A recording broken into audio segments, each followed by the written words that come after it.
She was supposed to be gone by now.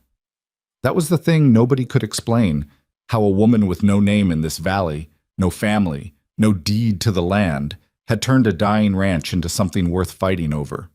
And when Gideon Mercer rode up that dusty road after 2 years away, the last thing he expected to find was a stranger holding a shotgun on his own porch, and every reason in the world to thank her for it. Stay with me until the end of this story, friends. Hit that like button and drop a comment telling me what city you're watching from. I want to see how far this story travels. The heat in the summer of 1883 was the kind that didn't just sit on a man, it pressed down on him, flat and mean, like it had a personal grudge.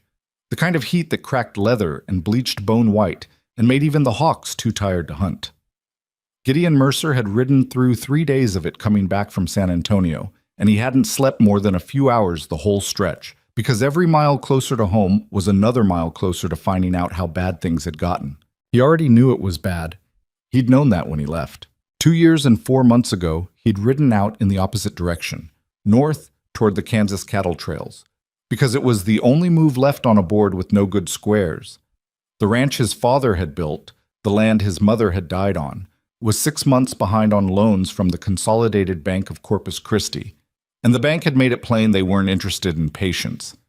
Gideon had borrowed against the cattle, taken on every head of stock he could manage, and signed on as trail boss for a combined drive north, figuring that if he could get those cattle sold in Kansas, the commission and his share of the profits might be enough to dig the Mercer Ranch out from under the debt before the bank moved on it.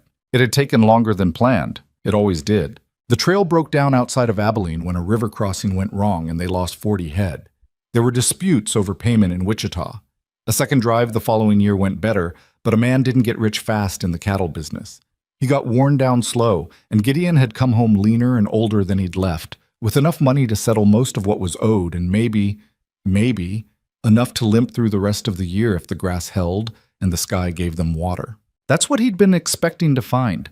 A ranch that had barely survived his absence, fences down, the water tank dry or close to it, the cattle scattered or sold off by whoever the bank had sent out to count their assets. What he found instead stopped him cold at the gate. He pulled his horse up and sat there for a long moment, squinting against the glare, because he thought for a second the heat was doing something to his eyes. The fences were up. Not just up. They looked repaired, some of the posts new wood still showing the pale gold of fresh-cut timber. The cattle in the near pasture were fat and calm, moving slow in the midday heat the way cattle move when they've had enough water and enough grass and nobody's been chasing them. The windmill, the same windmill that had been making a sound like a dying cat for 6 months before he left, the one he'd kept meaning to fix and never had, was turning clean and easy in the south wind, and he could see the glint of water in the tank from the road. The garden along the south side of the house had vegetables growing in it. He hadn't planted a garden in 3 years.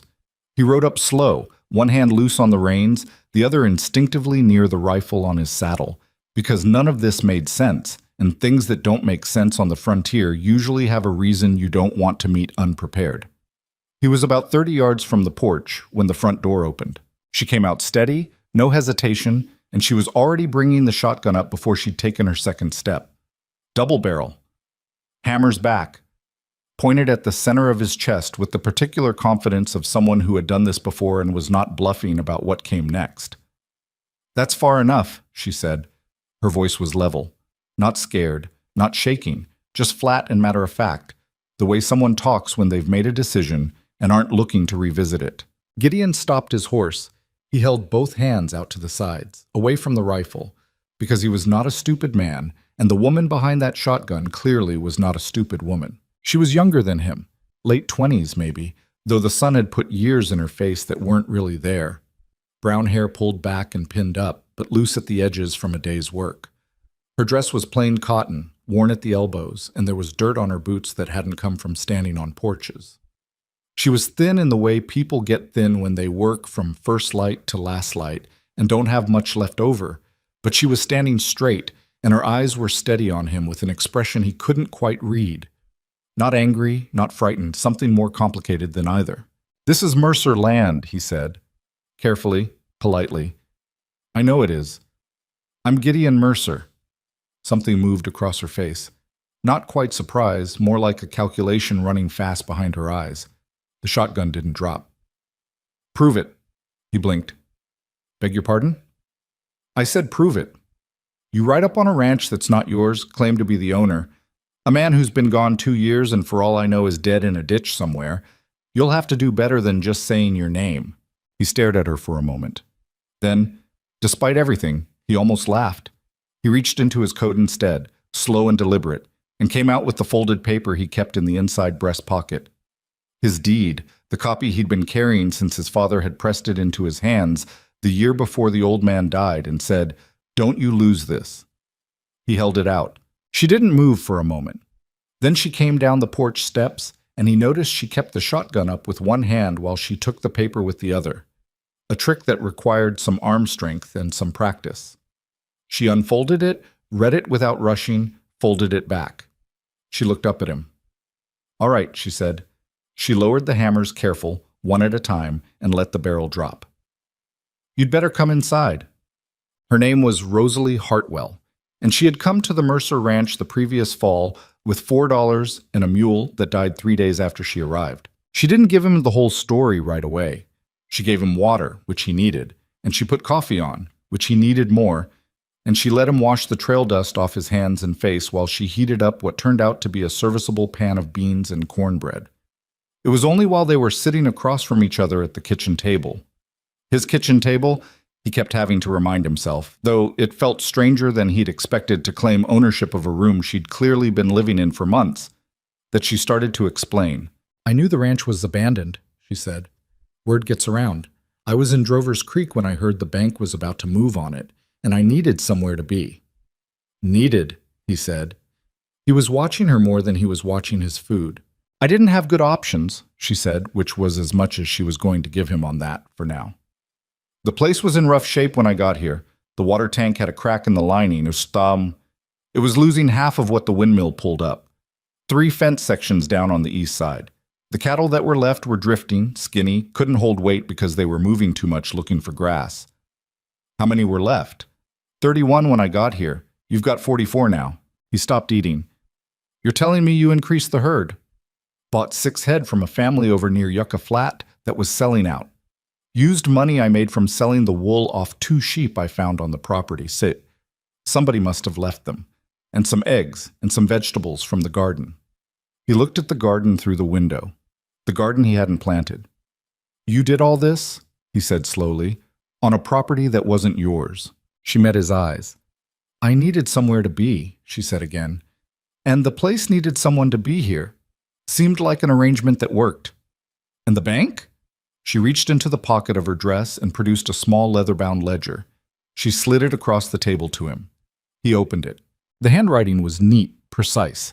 Columns of figures, dates, amounts, notes in the margin.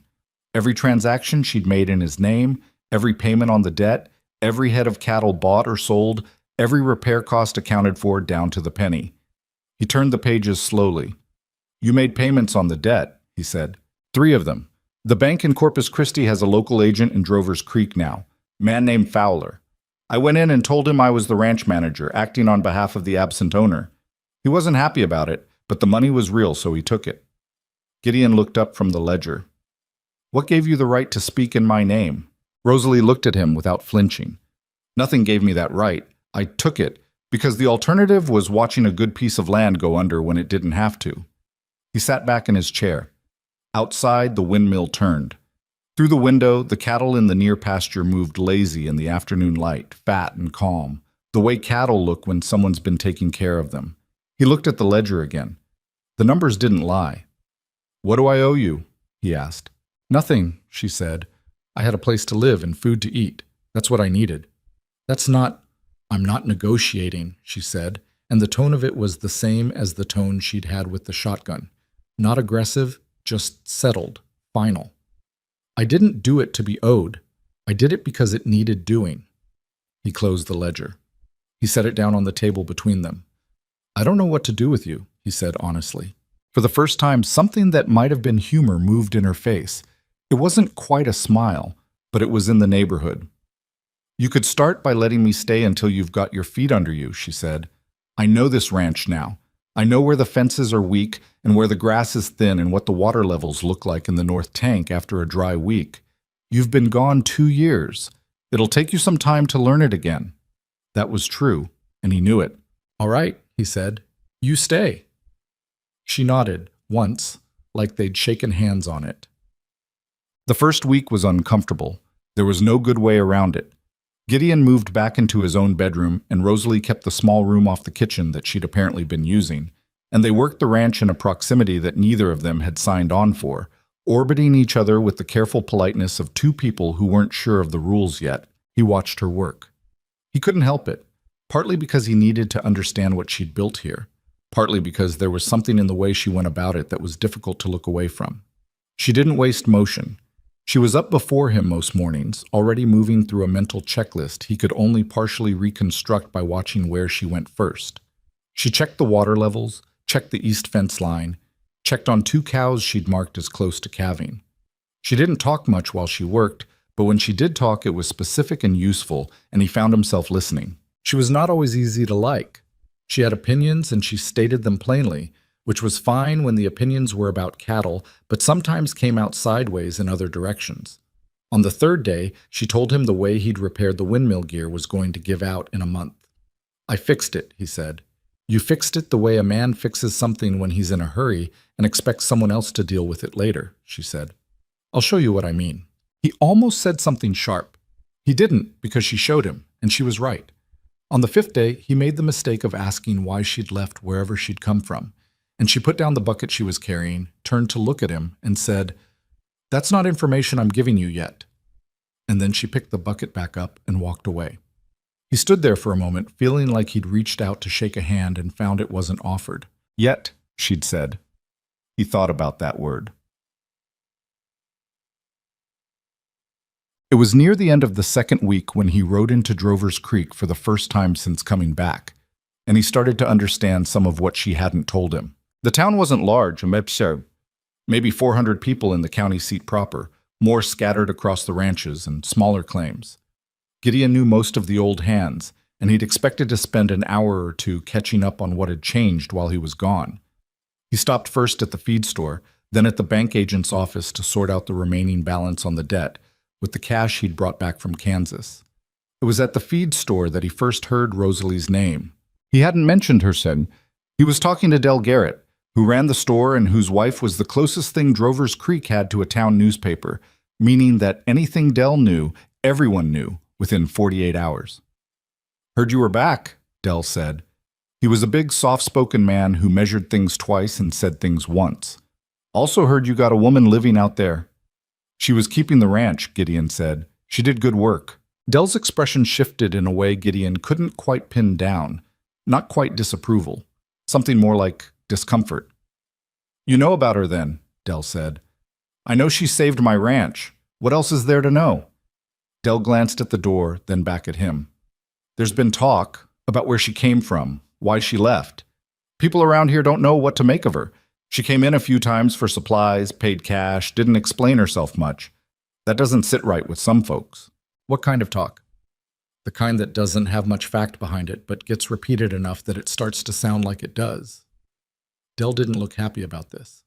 "I'm not saying I put stock in it. I'm saying you should know it's there." Gideon paid for his supplies and left without saying much, which was his way when he needed to think. He visited the bank agent, Fowler, a thin, precise man in a suit that was too formal for Texas weather, and settled the majority of the outstanding debt. Fowler reviewed his cash, reviewed the ledger entries Rosalie had made, and said, almost against his will, that the account was better managed than he'd expected given the circumstances. "Your manager kept accurate records," he said, which from Fowler was probably the closest he came to a compliment. "She's good at it," Gideon said. Fowler gave him a look that said he had opinions about a woman managing financial accounts for an absent man, and then kept those opinions to himself, which was the smartest thing Fowler had probably done all year. On his way out of town, Gideon stopped in at the dry goods store for some things Rosalie had mentioned they were short on: coffee, flour, thread. The woman behind the counter was named Mrs. Alder, and she knew everything and forgot nothing. "You're the Mercer boy," she said when he walked in. "Back from the drives." That's right. Heard you found someone squatting on your land. Her tone was light, conversational, the way people in small towns make weapons sound like weather talk. I found someone who kept my ranch from going under, he said, and kept the bank from taking it. Mrs. Alder was already ringing up his items. She didn't make many friends in town, I'll tell you that. Wouldn't tell anybody much about herself. Wouldn't go to church. Wouldn't... What do I owe you for those? Gideon said. Mrs. Alder told him. He paid it, took his goods, and left. He rode home thinking about the gap between what people said and what was true, and how that gap got larger the further you got from a city, because in a small town there was less to talk about, and so the same stories got chewed over until they changed shape. He asked her that night, not about the rumors, he wasn't going to repeat that back to her, but about the things she'd left out. They were on the porch after dinner, which had become a habit without either of them declaring it. The heat broke a little at that hour, and the stars came out big and close the way they do in that part of Texas, and there was enough of a breeze that sitting outside was the best option the day offered. You said yet, he said, when I asked where you came from. Third day I was back. You said that wasn't information you were giving me yet. She was quiet for a moment, looking out at the dark pasture. I was engaged, she said finally. To a man in Dallas, his family had money. I thought, it doesn't matter what I thought. She paused. His mother found some letters, from before when I was younger, that I'd written to someone who didn't. That was a different situation. She showed them to her son and told him what they meant, or what she said they meant. He believed her. He ended it. I'm sorry, Gideon said. I'm not finished. She wasn't harsh about it, just patient. When that happened, it also meant my position in the household where I was working as a bookkeeper ended, because the family knew his family, and that's how those things go. I had enough money to travel, not enough to start over somewhere easy. I came out this direction because I'd heard land was cheaper and people minded their own business more. They don't, he said, mind their own business. No, she agreed. They don't. What were the letters? She looked at him. Does it matter? He thought about it. No, he said. Not to me. She looked at him for a moment longer, like she was testing the weight of that answer to see if it held. I had a close friendship, she said carefully, with another woman, when I was young. We wrote letters. His mother decided to interpret them the worst way she could. She paused. She wasn't entirely wrong, but she wasn't entirely right either, and either way it was a long time ago and it wasn't her business. No, he said, it wasn't. They sat quiet for a while after that. The windmill turned in the dark, slow and easy. The town talks about you, he said. You know that. I know. None of it seems to know what it's talking about. That's usually how it works, she said. They'll be worse about it now. With me back. People will talk about what it means. A woman living on a man's property. She nodded, slow. I've thought about that. So have I. He leaned forward, forearms on his knees. I'm not asking you to leave, Rosalie. You saved this ranch. Whatever else people say about anything, that's the fact of it. And a fact doesn't change because people choose not to see it. She didn't say anything for a while.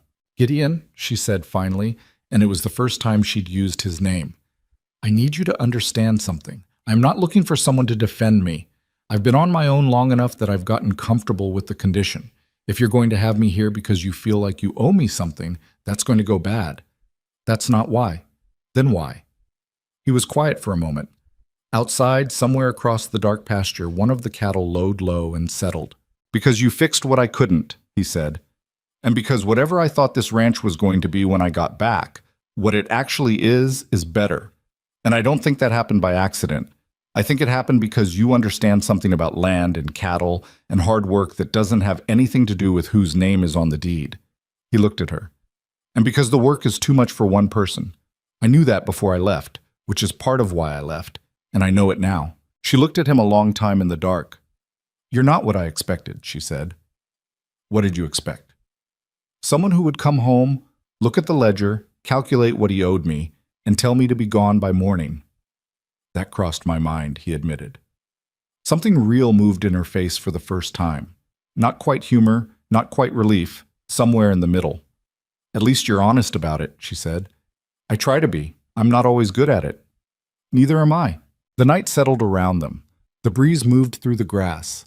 There were things he didn't understand about her yet, and things she didn't understand about him.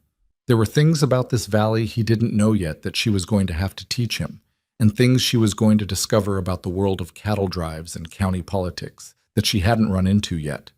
The ranch was better than he'd left it, and the debt was manageable, and none of it had happened the way he'd planned. He had planned to come home to a disaster. What he'd come home to was a woman on his porch with a shotgun and a ledger full of solutions. The cattle shifted in the dark. The windmill turned. He didn't know yet what was coming, what she'd already seen building in the valley, what she'd been keeping notes on for months, what was sitting in that careful handwriting in the back pages of the ledger he hadn't reached yet. He didn't know about Thaddeus Kane, or what the man had been quietly building while the drought pushed ranchers to the edge and the bank tightened its grip. Rosalie knew. She'd been watching it and recording it and waiting for someone she trusted enough to tell. She wasn't sure yet if Gideon Mercer was that person, but she was starting, slowly, to think he might be. That night, after she'd gone inside, Gideon sat alone on the porch a while longer. He opened the ledger. He'd brought it out without meaning to, habit from a life of working numbers by lamplight, and turned to the back pages, the ones past where they'd stopped talking. The handwriting was the same, neat, precise, careful, but the content was different. Not ranch accounts, not cattle tallies, something else. Names, dates, land parcels, dollar amounts that had nothing to do with livestock. He read for a long time. When he finally went inside and lay down in the dark, he stared at the ceiling for an hour before he slept. The ranch was not just in better shape than he'd left it. It was sitting at the center of something much larger than a debt and a drought. And Rosalie Hartwell had seen it coming for months. The back pages of the ledger kept Gideon up 2 more nights after that first one. He told himself he would read through it systematically, the way he went through anything numerical. Start at the beginning. Work to the end. Don't jump ahead. But Rosalie's notes didn't read like accounts. They read like a case being built, one careful brick at a time, and the further he got into it, the harder it was to put down. She had started recording things in January, about 4 months after she'd arrived on the ranch. The first entries were simple enough. Observations about which ranches in the valley had changed hands in the past 2 years, which ones had gone to the bank, which ones had been purchased afterward, and by whom. She'd noted the dates of sales and the sale prices where she could find them, which meant she'd somehow gotten access to county records, which meant she'd made trips to the county seat that he hadn't known about. The name Thaddeus Kane appeared for the first time on the 9th page of notes. By the 15th page, it appeared on nearly every line. Gideon closed the ledger on the 3rd night and went out to find her. She was in the barn, which is where she went when she couldn't sleep. He'd noticed that about her, that restlessness that sent her toward work when her mind wouldn't settle. She was repairing a length of harness by lantern light, her fingers moving through the leather with the automatic patience of someone who had done it 10,000 times. She looked up when he came in. "You read all of it," she said. It wasn't a question. "I read all of it." He sat down on a hay bale across from her. The lantern threw long shadows up the barn walls. "How long have you been watching him?" "Since February, though I didn't know his name until March." "How did you get into the county records?" "The county clerk's office in Hardin is open to the public. I went in, told the clerk I was looking into some land history on behalf of the ranch, and he let me look through the transfer books." She paused. "He was also somewhat easier to talk to after I brought him a jar of preserves, but I don't think that should be in the ledger." Gideon almost smiled. "No, probably not. What I couldn't get officially, I got from conversations. People talk more than they realize when they think you're not particularly important." She set the harness down. "That's something women learn early. You become invisible in the right rooms, and invisible people hear things." "Tell me about Kane," he said. She was quiet for a moment, like she was deciding where to start. "He came into this valley about 3 years ago," she said. "From what I can piece together, he'd already done versions of this in 2 other counties. I haven't been able to confirm that fully, but there are enough similarities in the patterns that I think it's likely. He bought the Thornfield place first. Thornfield had been behind on his water rights fees. There's a fee system administered by the county for ranches that draw from the creek system, and if you fall behind, you can lose your priority in the draw order. I know about the water fees, Gideon said. He'd been behind on them himself before he left, though Rosalie's notes showed she'd caught that up along with everything else. Thornfield fell behind because he had a bad year. Calf mortality was high, beef prices dropped. Normal bad luck. Kane made him a loan offer at what looked like a reasonable rate. Thornfield took it, and then 6 months later there was a dispute about the water assessment that raised Thornfield's fees significantly. Kane held the note. Thornfield couldn't cover both. Kane called the note. And got the land.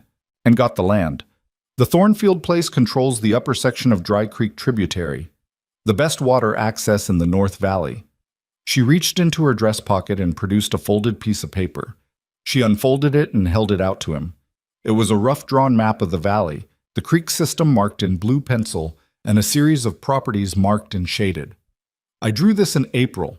The shaded ones are properties Kane now controls, either owns outright or holds significant debt on.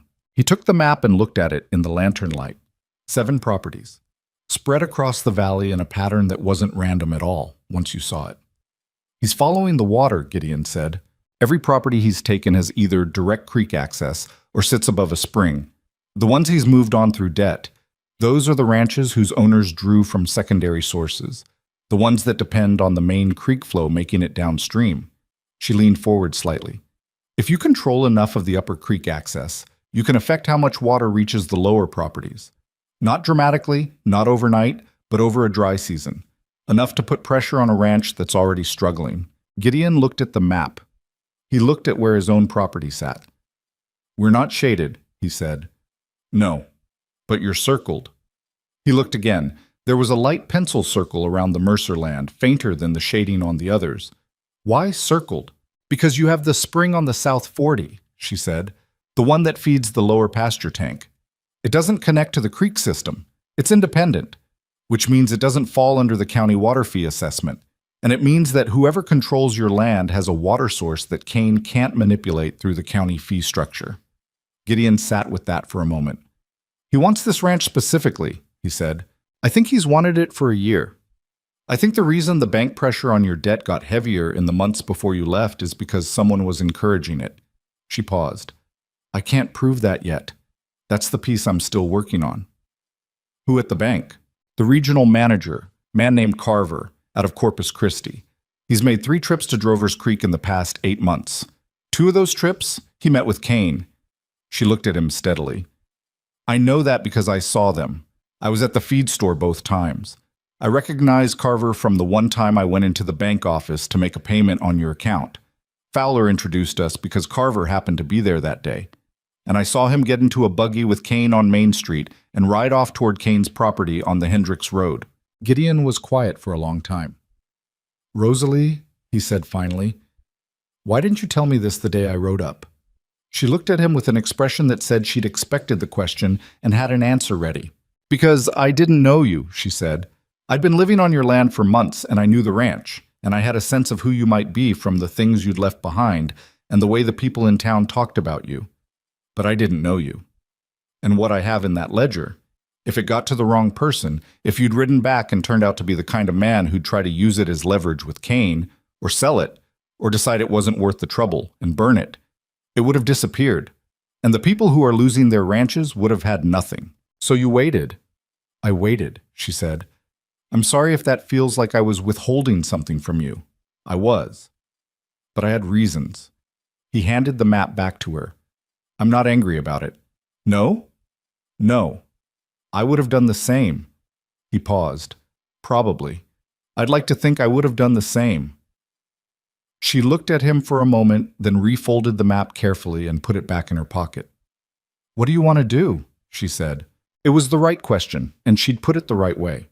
Not what should we do or what do you think, but what do you want to do with the emphasis on want? Because this was going to be a decision made from somewhere below rational calculation, and they both knew it. I want to stop him, Gideon said. But I want to do it right. I don't want to go in loud and fast and give him a reason to dismiss what you've got. She nodded slowly. That's what I've been thinking too. Is there more to gather? There's always more to gather, but there's a point where you have enough that adding more doesn't strengthen the case. It just delays action while more ranches go under. She looked at the harness in her lap, then back at him. I think we're close to that point. Maybe another month. Then we used the month. She held out her hand. He shook it across the space between them, and it felt like the second agreement they'd made.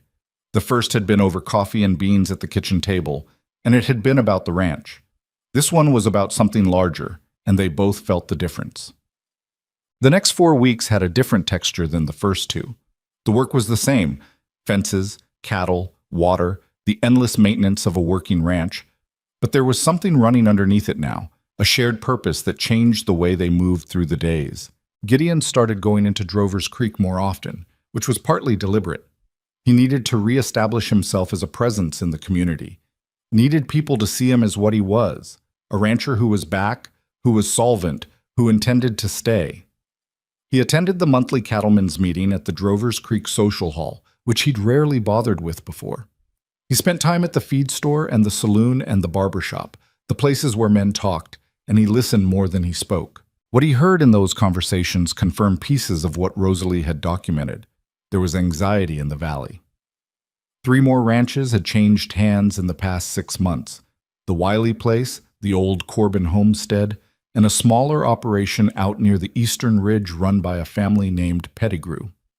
People talked about the drought, about the water access problems, about the bank. They talked about bad luck, which is what people say when they don't have a framework for what's actually happening. Nobody talked about Cain directly in any critical way. He was present at the cattlemen's meetings, a large man, broad-shouldered and well-dressed, with a politician's ease in a room full of people. He bought rounds at the saloon. He had donated money to repair the roof of the schoolhouse. He had a way of listening to people talk about their problems with an expression of sympathetic concern that Gideon recognized after watching it for a few meetings as the expression of a man cataloging weaknesses. Cain noticed Gideon, of course. Men like that always noticed men like that. He came over at the second meeting Gideon attended, hand extended, smile fixed and easy. "Gideon Mercer," he said, "I heard you were back. Welcome home." "Thank you." Gideon shook the hand. It was the shake of a man who thought handshaking was a competition he intended to win. "Hell of a thing, leaving your spread like that for 2 years," Cain said conversationally, to no one in particular and everyone in earshot. "Must have been hard, not knowing what you were coming back to." "It worked out," Gideon said. "So I heard. Heard you had someone keeping the place." A pause that was calibrated to land just right. "Woman, wasn't it?" "That's right. Good manager. Place was in better shape than I left it." Cain's smile didn't change. "That's so. Well, good help's hard to find out here." He said it in the tone of a man who means the opposite of the words he's using. "You'll have to bring her into town one of these days. Let folks get to know her properly." "I'll do that," Gideon said, with the same pleasant emptiness Cain was offering. They parted ways across the room, and Gideon spent the rest of the meeting watching Cain work it. Who he touched on the shoulder, who he steered into corners for quiet conversations, which of the struggling ranchers he lingered with longest. It was its own kind of education. He came home that evening and told Rosalie. She listened without interrupting, which was one of her better qualities. She didn't fill silences with noise the way some people did. "He already knows about me," she said when he finished. "Clearly." Which means he had me looked into, or had someone ask around, probably months ago. She was quiet for a moment. What did he want from that conversation? To size me up, see if I was going to be a problem. And I think I was polite enough that he's not sure yet. Gideon poured himself a cup of coffee, then looked at her cup and poured a second one and set it on the table in front of her, a small habit that had developed without discussion. "He mentioned you in a way that was meant to make you small. I didn't bite on it." "Thank you." "I didn't do it for your gratitude. I did it because biting would have shown him something I didn't want to show him." She picked up the coffee. "You're better at this than I expected. I spent 2 years managing trail hands and arguing with cattle buyers. You learn to keep your face still." She almost smiled. "I spent 3 years as a bookkeeper in a house where nobody thought I could hear anything. You learn to keep your face still." They sat with that for a moment, the common ground of people who'd learned things the hard way and carried the knowledge quietly. "The Pettigrew family," Gideon said. "I know Luther Pettigrew, or knew him. He used to run good stock. What happened to them?" Rosalie's expression shifted slightly. They had water access problems starting last spring. Their draw from the Dry Creek Secondary dropped by about 40% over 3 months. Luther went to the county water board to contest the assessment adjustment. Someone had recalculated their senior water rights and reduced them. He didn't have documentation to fight it. He took a loan from the Consolidated Bank to cover the shortfall while he tried to work it out. By fall, the bank called the note early on a technicality in the loan agreement. Language in the fine print about what constituted a material change in the property's water access status. That's not a standard loan clause. No, she said, it's not. I looked up 3 other loan agreements filed in the county records that same year. None of them had that clause. Just the ones connected to properties Kane had an interest in. Gideon set down his cup. He drafted it specifically. His lawyer did. A man named Griggs, out of San Antonio. He's appeared as legal counsel in 4 of the property transfers I've documented. She reached into her pocket. She kept notes on her person the way some people kept weapons, and unfolded another piece of paper. Here, I wrote down what I have on Griggs. He read it, then he read it again. This is thorough, he said. I've had time. Rosalie, he looked up at her. How much of your time over the past 6 months has gone into this? She thought about it honestly. More than it should have, probably. I'd work the ranch during the day and work on this in the evenings. Some nights I barely slept. A pause. I kept thinking about the Pettigrews. Luther and his wife have 4 children. They'd been on that land since before the war, and they lost it to a clause in a contract that a lawyer wrote specifically to take it from them, and nobody was doing anything about it because nobody could see the whole picture. You could. I had the ledger, she said. I had the habit of looking at numbers and asking why they are the way they are instead of just accepting them. That's all it was, really. It wasn't complicated. It was just time-consuming, and nobody else was doing it. He looked at her across the table in the evening light. He'd been around women his whole life. His mother, women on neighboring ranches, women in the towns along the cattle drives. He'd understood them, he'd thought, the way you understand a landscape you've moved through often. But he was beginning to realize that Rosalie Hartwell was a different kind of territory than any he'd crossed before, and that the map he'd been using didn't quite apply. She wasn't trying to impress him. She wasn't performing competence. She just had it, the way some people have a natural eye for distance or weather. And she'd been sitting on months of evidence of something genuinely serious, waiting for the right moment and the right person, because she understood that evidence without a voice attached to it was just paper. The cattlemen's meeting next month, he said. I want you there. She looked up sharply. Kane's going to move on another property before spring, he said. I could feel it in the room tonight. There's a rancher named Abbott out on the West Fork who's been having water trouble. Kane kept finding him, kept asking how things were going in the way that isn't actually a question. He paused. If we're going to do something, we need to do it before Abbott's in the same position as Pettigrew. They won't listen to me, she said. Not bitter about it, just factual. Maybe not at first, but you'll be there. And when it matters, you'll have what nobody else in that room has. He tapped the ledger on the table. They'll have opinions. You'll have proof. She looked at the ledger for a long moment. He'll come after us, she said. If we do this in front of the whole valley, he's not going to take it quietly. He's been building this for 3 years. He's not going to walk away from it because someone showed up at a meeting with a ledger. I know that. Are you prepared for that? He thought about it honestly, the way she'd taught him, by being in the room. He thought about his father's land and the 2 years he'd spent on dusty roads trying to hold it together from a distance, and the woman who'd held it together from the inside when he couldn't. He thought about Luther Pettigrew's 4 children and a loan clause that had been written specifically to destroy them. Yes, he said. Are you? She'd been prepared for this since February. He could see it in the way she sat. Not tense, not afraid, just ready. The way she'd been ready on the porch with the shotgun. Yes, she said. Outside the window, the windmill turned against the darkening sky. The valley spread out in the last light, and somewhere out in it, Thaddeus Kane was looking at maps of his own and making plans that assumed nobody was watching him. He was wrong about that. He had been wrong about it for months. And the reckoning for that mistake was coming, slow and careful and thoroughly documented, with Rosalie Hartwell's handwriting on every page. The night before the cattlemen's meeting, Rosalie couldn't sleep. She lay in the small room off the kitchen and listened to the ranch settle around her, the creak of the windmill, the low sounds of the cattle in the near pasture, the particular silence of a Texas night that wasn't really silence at all, but 100 small things happening in the dark. She'd slept in this room for almost 9 months, and she knew every sound it made. None of them were what was keeping her awake. She got up at 4 in the morning and sat at the kitchen table with the ledger and went through it one more time. Not because she needed to. She had most of it memorized by now, could recite the dates and amounts and names in her sleep, but because the act of going through it settled something in her that nothing else could reach. The numbers were real. The connections were real. Whatever happened in that hall tomorrow, that didn't change. She heard Gideon's boots on the floor before she saw him, and she didn't look up. "Go back to sleep," she said. Wasn't sleeping. He pulled out the chair across from her and sat down.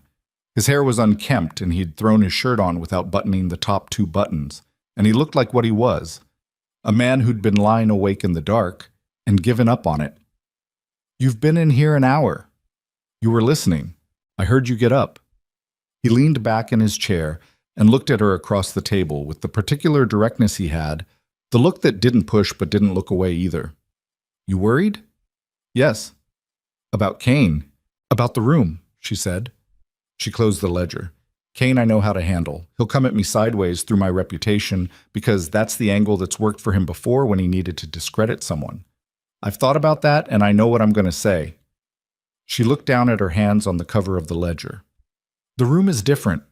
The room is 50 men who've never thought of me as anything except an inconvenience or a curiosity, and I'm going to walk in there and tell them that everything they understood about their situation is wrong." "That's exactly what you're going to do," Gideon said. "People don't like that, even when they need to hear it, even when it helps them." She looked up at him. "Men especially don't like hearing that a woman saw something they missed." He was quiet for a moment, then, "You're not wrong about that." She almost appreciated him for not arguing it. "I'm not going to be able to make them like it," he said, "but I can make sure you're not standing in that room alone. That's what I can do. I know you don't need it," he said, patient but firm. "I'm saying I'm going to do it anyway. There's a difference." She looked at him across the table. The lantern light was low and the kitchen was full of shadows, and he looked tired in the way that was honest. Not performed, not managed, just a man who hadn't slept because something mattered to him. "Why does this matter to you?" she said. "You've got your ranch back, your debt is manageable. Kane hasn't moved on you directly." "Not yet." "But not yet is something. You could sit quiet, let it play out." "I could," he said. "I'm not going to." He leaned forward slightly. "My father built this land. He didn't do it alone, Paul. He had neighbors, and those neighbors had neighbors. And when somebody's cattle wandered, people helped drive them back. And when somebody's barn burned, people helped rebuild it. That's how this valley worked. What Kane is doing, it's not just taking land. It's taking the thing that makes a community, instead of just a bunch of people standing in the same place." He paused. "And I watched you work for 9 months on something that wasn't your fight because it needed to be done. That means something to me." Rosalie sat with that for a moment. "All right," she said finally. "All right?" "All right," she said again, and picked up the ledger. "I'm going to try to sleep for 2 hours. You should do the same." He stood up. At the doorway, he paused. "Rosalie, whatever happens in that room, you did the work. That's real. Nobody can argue with the work." She looked at the ledger in her hands. "They'll try," she said. "Let them try," he said, and went back to his room. She sat alone at the table for a little while longer. Then she went to bed. The Drovers Creek Social Hall was the largest building in town that wasn't a barn, which meant it smelled like both things: wood and old coffee, and the particular close smell of many people in an enclosed space on a warm day.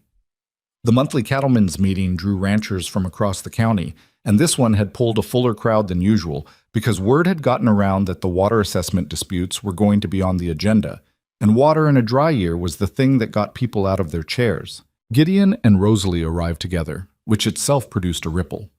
He'd expected that. He'd dressed well. Not formally, but deliberately, the way a man dresses when he wants to be taken seriously. Rosalie had worn her best dress, which was plain and dark and fit her well, and she'd done something different with her hair, pinned up but neater than usual. and she walked into that hall beside him with her back straight and the ledger under her arm, and her face arranged in the expression he'd come to recognize as her working expression. Not cold, not hard, just settled. The ripple moved through the room. He felt the eyes, heard the shift in conversation. Kane was already there, near the front, surrounded by 3 men Gideon didn't recognize.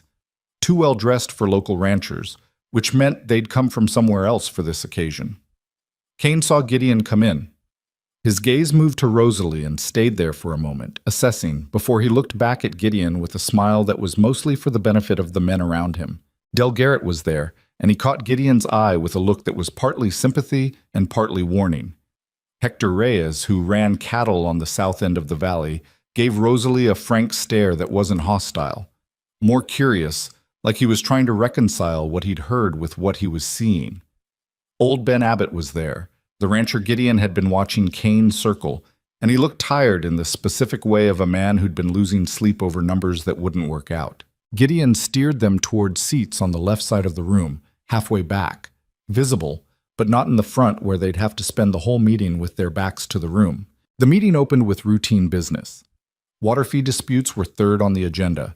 They sat through the first 2 items, a fencing ordinance question and a discussion of the upcoming beef market. And Gideon watched the room while Rosalie sat still beside him and watched nothing in particular, which meant she was watching everything. When the water assessment issue came up, it was Hector Reyes who opened it. He stood and described what had happened to his secondary draw over the past 2 seasons. Reduced flow, higher fees, an assessment adjustment he hadn't been able to challenge successfully because the process for contesting it required documentation he hadn't known he needed. "It's not just me," Hector said. "Abbott's had the same problem. The Winfield boys up on the North Fork. This is a pattern, and I want to know where it's coming from." The room murmured. The meeting chair, a rancher named Colquitt, who'd held the position for 12 years and was primarily interested in keeping things orderly, looked uncomfortable and asked if anyone had information relevant to the matter. Gideon stood up. "I do," he said. "Or rather, my ranch manager does. She's been documenting this situation for the better part of a year. I'd like her to present what she has." The murmur in the room changed pitch. Colquitt looked uncertain. From across the room, Kane spoke before Colquitt could respond.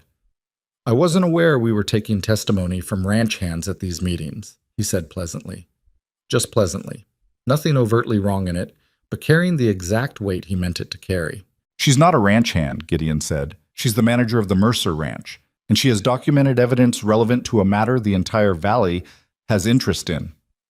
"Evidence," Kane repeated, with a smile that invited the room to find this slightly amusing. "Strong word." Colquitt looked around the room, then back at Gideon, then at Rosalie. She met his look directly, which seemed to settle something in him. "All right," Colquitt said. "Miss Hartwell, is it? You can come up." She stood. She carried the ledger to the front of the room and she set it on the table that served as a podium, and she turned to face 50 men who were already sitting in a particular way. The way people sit when they're waiting for something to confirm what they already think. She'd expected that. She started talking. She was not a dramatic speaker. She did not have the preacher's cadence or the lawyer's thunder. What she had was clarity. She laid the information out the way she laid out numbers, one after another, in order, with dates and names and amounts attached to each piece. She started with the Thornfield property, the loan, the water assessment adjustment, the loan clause that connected the two. She moved to the 3 properties that followed, showing the pattern, the same sequence, the same timeline, the same lawyer's name appearing in the transaction records. The room was shifting. She could feel it without looking directly at faces. The quality of the silence changed, from skeptical to uncertain towards something more uncomfortable. She got to the water assessment manipulation, the mechanism by which upstream access could affect downstream flow, the specific properties Kane had acquired that gave him that leverage. And that was when Kane moved. "I'd like to ask a question," he said from his seat, in the tone of a man who'd been very patient. "You'll have a chance to respond," Colquitt said. "I just think the room should understand who's presenting this information." Kane stood up, and he was a big man, and he used that the way big men sometimes do, not aggressively, but occupying space in a way that was its own kind of pressure. Miss Hartwell arrived in this county with no property, no family connections, no history that anyone here can verify. She took up residence on an abandoned property without permission. The owner was absent, Rosalie said. Not the same thing. Without the owner's knowledge, Kane continued smoothly, as if she hadn't spoken. She's been living on Mercerland in an arrangement that I think most people in this room would characterize as careful, Gideon said. His voice was quiet. That was worse sometimes than loud. Kane paused. He looked at Gideon with the smile of a man recalibrating. I'm simply pointing out that the Valley deserves to know who is making these claims, Kane said. What is this woman's interest here? What does she stand to gain? Because the accusations she's making against me are serious, and serious accusations require a credible source.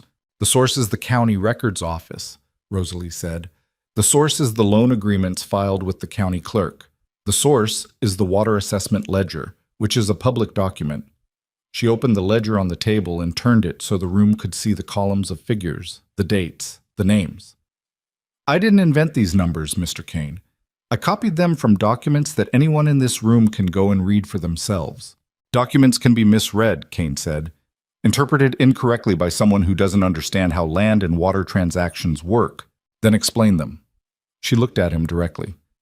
Tell this room why the loan agreement issued to Luther Pettigrew contains a water access clause that doesn't appear in any other loan document filed in this county that same year.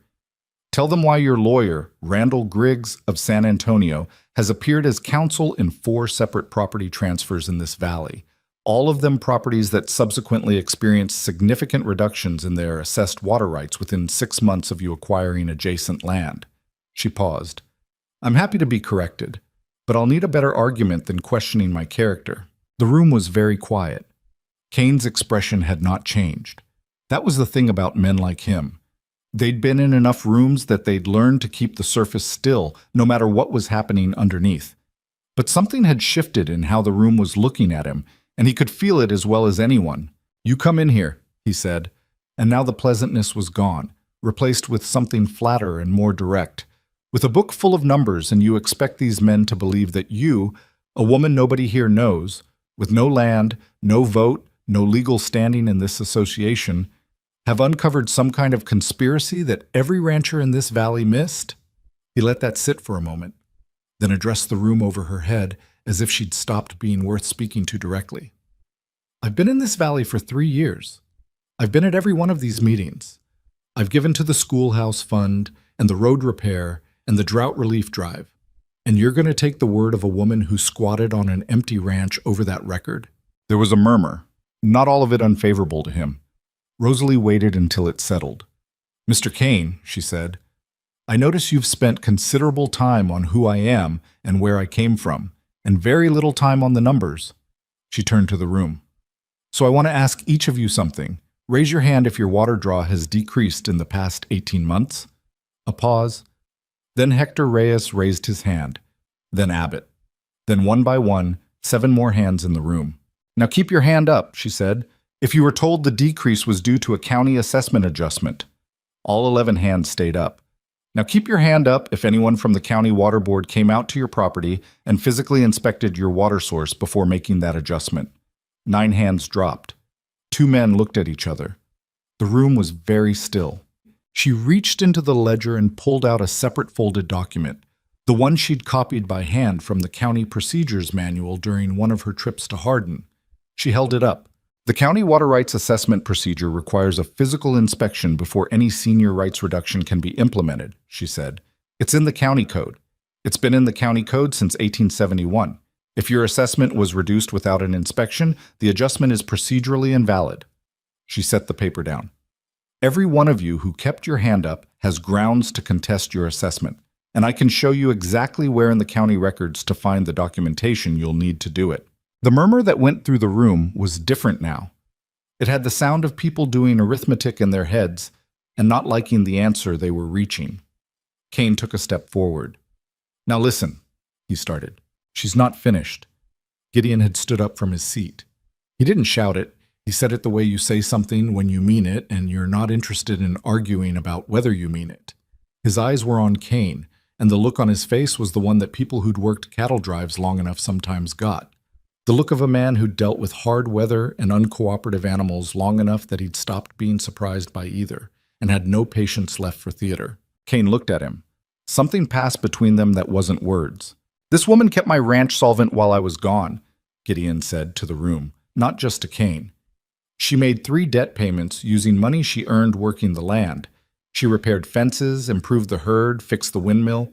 She did all of that on property that wasn't legally hers because it needed doing and nobody else was doing it." He paused. "And in her spare time, she documented what's been happening to this valley. She did it alone, without help, without anyone asking her to, because she could see a pattern that the rest of us were too busy, or too tired, or too close to see." He looked around the room.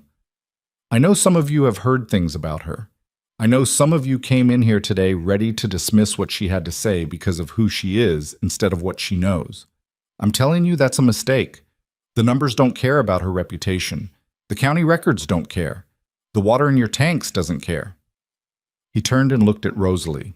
"She's not just an employee of the Mercer Ranch. She's a partner. And what she's brought to this room today is the most important information this association has received in the 3 years I've been away." He looked back at the room. "I'd suggest we start paying attention to it." It wasn't a speech. It wasn't polished or elegant. He'd stumbled slightly over the word partner in a way that he hadn't meant to, that said more than he'd planned to say. But it landed the way real things land. Not like something rehearsed, like something true. Hector Reyes was the first to speak after. "Miss Hartwell," he said, and he stood up when he said it, which was a thing people noticed. "What do we need to do first?" Kane started to speak. Several men near him told him, not gently, to sit down.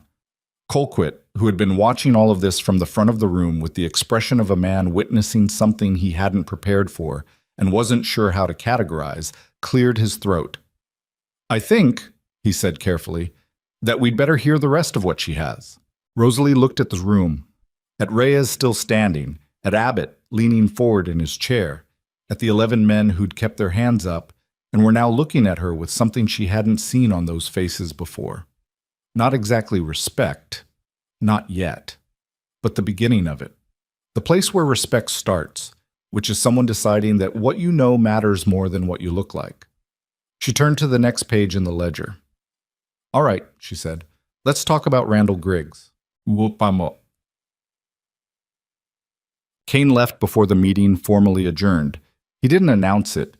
He simply was there, and then he wasn't. And the 3 well-dressed men who'd come with him filed out quietly behind him. Nobody stopped them. Nobody needed to. What he left behind was a room full of people in various stages of understanding what they'd just heard, which is a complicated condition. Part relief, part anger, part the particular embarrassment of realizing you'd been played for longer than you'd known. Men don't take that last part easily. They needed somewhere to put the feeling, and Rosalie understood that and gave them somewhere useful to put it, which was into a list of next steps.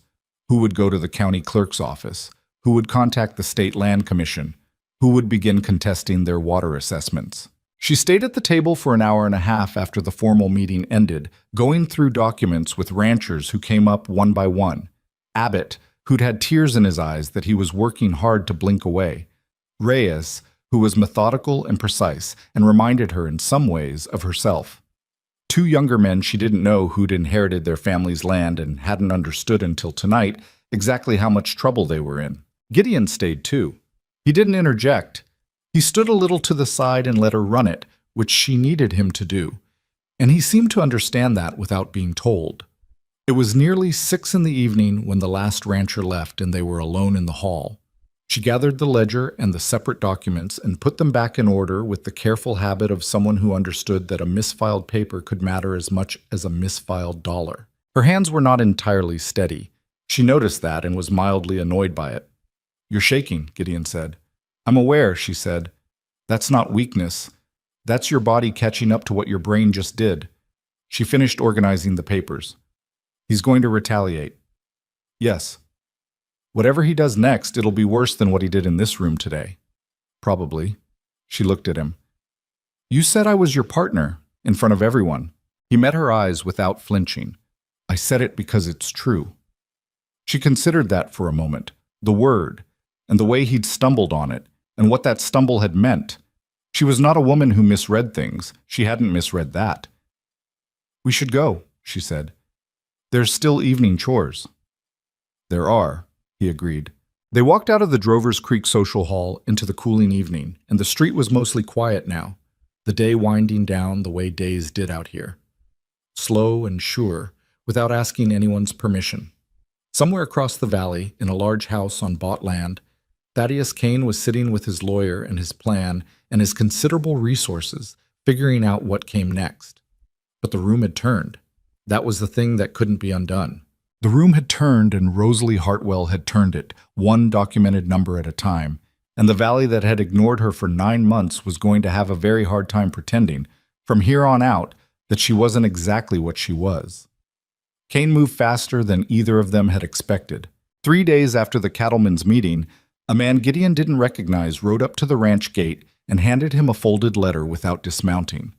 The letter was from Randall Griggs, Kane's lawyer in San Antonio, and it informed Gideon Mercer that his remaining loan balance with the Consolidated Bank of Corpus Christi had been reviewed and that a material irregularity had been identified in the account management during his period of absence.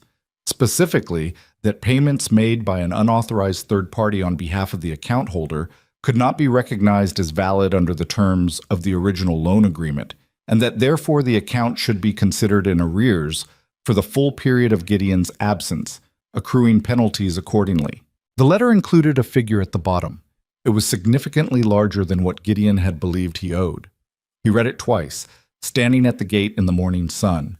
Then he folded it and put it in his shirt pocket and went to find Rosalie. She was in the vegetable garden, which she went to when she needed to think, in the same way she went to the barn when she couldn't sleep. She had a trowel in her hand and dirt on her knees, and she looked up when she heard him coming. He handed her the letter without speaking. She read it. He watched her face while she read it. It didn't change much, just a slight tightening around her eyes, the expression of someone confirming something they'd already suspected. "The payments I made," she said. "He's saying they don't count." "Of course he is." She folded the letter and handed it back. "I was afraid of this. Not this specifically, but something like it. He needed a way to come at us that didn't look like retaliation for the meeting." She brushed dirt off her hands. "This is actually more elegant than I expected from him. If the payments are invalidated, the debt goes back up. If the debt goes back up enough, the bank has grounds to pressure the account. And if the bank pressures the account, he gets the ranch," Gideon said. "The one with the independent spring." "Yes." He stood there in the garden looking at her. The morning light was already getting hard. It was going to be a hot day, the kind that made the air shimmer off the flat land by noon. "What do we do?" he said. She was quiet for a moment, and he could see her thinking. Not the uncertain kind of thinking, the kind that goes in circles, but the forward kind, working through a sequence. "How much cash do you have?" she said. "Not enough to cover what that letter says I owe." "What about liquid assets? Cattle you could sell quickly?" "Not without gutting the herd, and not at a price that would cover the gap. Not in this market." She nodded slowly. "All right. Then we don't pay it. We contest it." "On what grounds?" "On the grounds that it's wrong." She said it simply, like that should be obvious. "The payments I made were accepted by Fowler, the local bank agent. He has receipts. I kept copies of every transaction, and the bank's own records will show the payments were posted to the account. The fact that they now want to say those payments were unauthorized doesn't erase the receipts. It doesn't erase their own posting records." She paused. "But contesting it through the bank is the slow way, and Kane knows that. He doesn't need to win the legal argument. He just needs to create enough uncertainty and delay that we can't function. That's the play." Gideon looked at the letter in his hand. "So what's the fast way?" "We go above the bank," she said. "We contact the State Land Commission directly, and we file a formal complaint about the water assessment process. That's already on solid ground, and it opens a state-level inquiry that makes the bank very uncomfortable about the timing of any aggressive collection action." She looked at him. "And we do it this week, before Griggs can file anything formal. You know how to file with the State Land Commission?" "I looked into it in March," she said. "I wrote down the process in the back of the ledger. I'd hoped we wouldn't need it this fast, but..." She almost shrugged. "Here we are." Here they were. They rode to Hardin together the next morning, which was the county seat and the nearest place with a telegraph office and a functioning postal service. Rosalie had spent the previous evening writing 2 documents by lamplight. A formal letter to the Texas State Land Commission detailing the procedural violations in the county water assessments, with specific reference to the county code section requiring physical inspection, and a separate letter to the state banking regulator in Austin outlining the timeline of events at the Consolidated Bank of Corpus Christi and the suspicious coincidence of the loan irregularity claim coming 3 days after a public meeting where evidence of fraud had been presented. She'd written them in a precise, formal hand that didn't sound like a woman who'd spent the past year managing cattle and growing vegetables. It sounded like a lawyer, or close enough to make the recipients uncomfortable, which was the point. Gideon mailed them both and sent a telegraph message to a man he knew in Austin, an old trail hand named Corcoran, who'd left cattle work and gone into state politics and still owed Gideon a favor from a river crossing outside of Waco 6 years ago that had gone badly and would have gone worse without Gideon's intervention. The message was brief. Favor time. Land and water fraud in Bayard County region. Need eyes on Consolidated Bank Corpus Christi and County Water Board. Fast as possible. Mercer. He didn't know if Corcoran would come through. Favors were unpredictable things. They aged strangely, sometimes turning solid and sometimes going soft, and you never knew which until you called them in. But it was the card he had, and he played it. On the ride back, Rosalie was quiet for longer than usual. "I owe you an apology," she said eventually. He looked over at her. "For what?" "For not getting to all of this faster. I thought I had more time." She was looking at the road ahead. "I kept wanting one more piece of documentation, one more connection that I could prove instead of infer. If I'd brought it to you sooner, we'd have done what we did at the meeting, only earlier," he said, "and Kane might have had more time to prepare, or fewer ranches would have lost their land while I was being thorough." He didn't argue that, because she wasn't wrong about it, and she knew it, and telling her otherwise wouldn't help. She'd carry that. He could see she already was.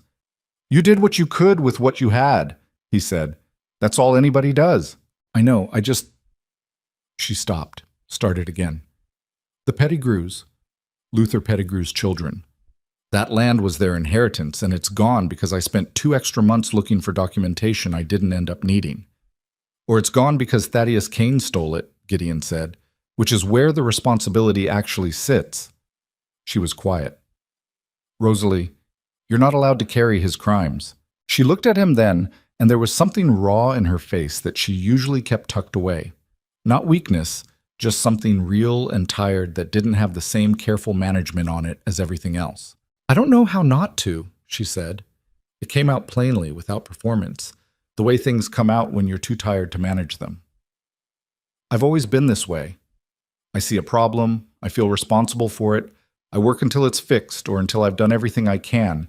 I know it's not reasonable, but I don't know how to be different about it." He looked at her for a moment. "I know," he said. "I'm the same way. Stayed on the drive an extra month when I should have come home because I couldn't leave until every head was sold and every hand was paid. My father died while I was on the road." He said it without particular drama. It was just a fact he lived with. Made every right decision and still ended up somewhere I'd have given anything not to be. She looked at him. "I didn't know that." "No reason you would." He shifted his grip on the reins. "The point is, you make the best call you can with what you know at the time. And then you live with it, and the living with it is hard, and that's the cost of giving a damn about anything." They rode the rest of the way home in a silence that was different from the silences they'd had before. Not uncomfortable. Not empty. The kind that happens between 2 people who've just set something real down between them and are both looking at it. The next 2 weeks were the most uncertain of all of them, which is saying something given the year they'd both had. The threat from Griggs's letter hung over the ranch like the heat, present, oppressive, something you had to keep working through because stopping wasn't an option. 3 ranchers from the meeting came out to the property: Reyes, Abbott, and a younger man named Cole Whitfield, who hadn't said much at the meeting but had clearly been thinking since. They came separately and for different stated reasons, but the real reason was the same for all of them. They needed to see that Gideon and Rosalie were still standing, that the situation hadn't collapsed, that the ground they'd stepped onto at that meeting was still solid. Rosalie handled those visits with a steadiness that Gideon watched and quietly admired. She made coffee, she pulled out the relevant sections of the ledger, she explained clearly what they'd filed and with whom, and what the expected timeline was. She didn't pretend certainty she didn't have. When Abbott asked her directly if the state commission would actually do anything, she said she didn't know. But the complaint was formally filed and on record, and that meant any action the bank took against the Mercer account in the interim would have to contend with an active state inquiry, which created risk for the bank. Banks don't like risk, she said, especially when the risk involves state regulators asking questions about loan agreement irregularities. Abbott chewed on that. He was a man who needed to see the shape of a thing before he trusted it. And the water assessment? Same principle. Once it's a state-level matter, the county water board can't quietly continue with assessments that don't meet the legal standard. They'll slow down. They'll wait to see how the inquiry goes. And while they're waiting, they can't implement new reductions. That buys time. That buys time, she agreed. Time is what we need right now.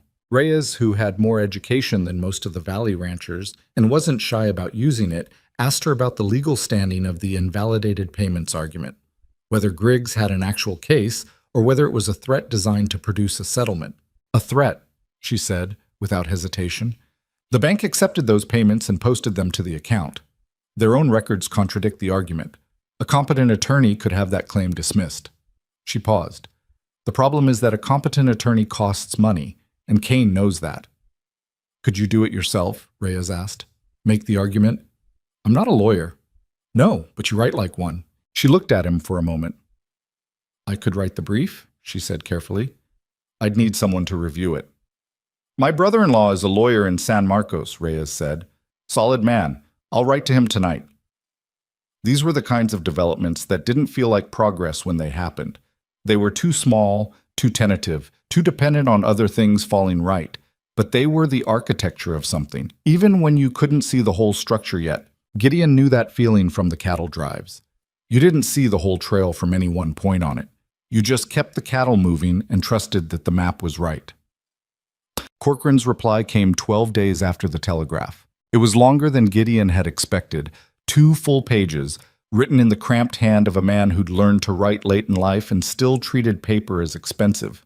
The short version of it was that Corcoran had connections at the state banking regulator's office and had passed along Gideon's information, and that those connections had confirmed something that Corcoran had put in underlined letters at the top of the second page.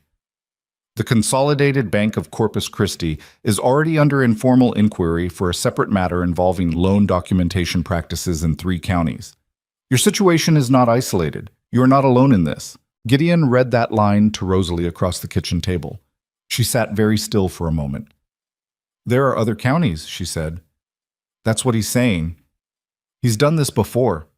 She'd suspected it, said as much months ago, but suspicion and confirmation were different things, and he could see her rearranging information behind her eyes. This is bigger than this valley. A lot bigger, sounds like. She got up and went to the window and stood there looking out at the pasture, and he let her stand there. She needed a moment to take the shape of it in. The state inquiry into our complaint, she said finally, not turning around. If the bank is already under scrutiny elsewhere, so our filing doesn't just support our case. It adds to a pattern they can't explain away as isolated incidents. That's what I was thinking. She turned. We need to contact the ranchers in those other counties. If they've been through the same thing, they need to know what we filed and how, so they can file their own complaints. The more documentation the state regulators have from multiple locations, the harder it is for anyone to call it coincidence, he said. Exactly, she came back to the table. Does Corcoran know who to contact in those counties? I'll telegraph him today. She sat down. She put both hands flat on the table in the particular way she had when she was organizing her thoughts into forward motion. The Pettigrew land, she said. If Kane's operation unravels, if the state inquiry finds what I think they're going to find, is there a mechanism to reverse the property transfers, to get stolen land back? I don't know. I'd have to ask Reyes' brother-in-law. Ask him. That's the piece I care about most. She looked at him directly. The rest of it, the debt situation, the water assessments, I know how that resolves, more or less. But the people who actually lost their land, Luther Pettigrew's family, the Corbin family. I need to know if there's a way back for them. He looked at her across the table.